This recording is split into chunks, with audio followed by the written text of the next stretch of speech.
லோக்பால் சட்டத்தை நிறைவேற்ற வலியுறுத்தி காந்தியவாதி அண்ணா ஹசாரே சொந்த கிராமத்தில் காலவரையற்ற உண்ணாவிரதத்தை துவங்கியுள்ளார்.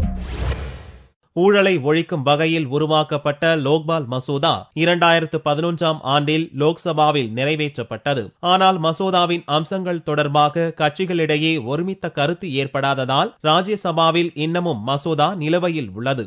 இந்நிலையில் நடப்பு பார்லிமென்ட் கூட்டத்தொடரில் ஜன் லோக்பால் மசோதாவை நிறைவேற்றியே தீர வேண்டும் என்று வலியுறுத்தி அண்ணா ஹசாரே செவ்வாயன்று காலவரையற்ற உண்ணாவிரதத்தை துவங்கியுள்ளார். மகாராஷ்டிர மாநிலம் அகமது நகர் மாவட்டத்தில் உள்ள தனது சொந்த ஊரான ரலேகான் சித்தி கிராமத்தில் உள்ள யாதவ் பாபா கோவில் அருகில் உண்ணாவிரதத்தை துவங்கியுள்ள ஹசாரேவுக்கு பொதுமக்கள் திரண்டு வந்து வாழ்த்து கூறிய வண்ணம் உள்ளனர். லோக்சபாவில் நிறைவேற்றப்பட்ட லோக்பால் மசோதா வலுவற்றது என்றும் லோக்பால் மசோதா விவகாரத்தில் நாட்டு மக்களுக்கு மத்திய அரசு துரோகம் இழைத்து விட்டதாகவும் ஹசாரே சாடினார்.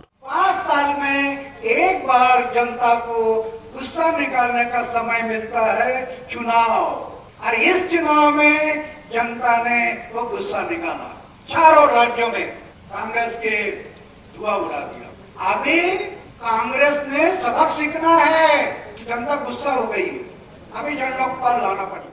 இதனிடையே செவ்வாயன்று டெல்லியில் நிருபர்களை சந்தித்த மத்திய அமைச்சர் நாராயணசாமி லோக்பால் மசோதாவை நடப்பு தொடரில் கொண்டு வர மத்திய அரசு தயாராக இருப்பதாகவும் சபையை சுமூகமாக நடத்த எதிர்க்கட்சிகள் ஒத்துழைத்தால் மட்டுமே அது சாத்தியம் என்றும் கூறினார். அண்ணா ஹசாரே, ஆம் ஆத்மி கட்சி ஒருங்கிணைப்பாளர் அரவிந்த் கெஜ்ரிவால் போன்றவர்கள் 2011ஆம் ஆண்டு மேற்கொண்ட கூட்டு முயற்சியால் லோக்பால் குறித்த விழிப்புணர்வு நாடு முழுவதும் ஏற்பட்டது.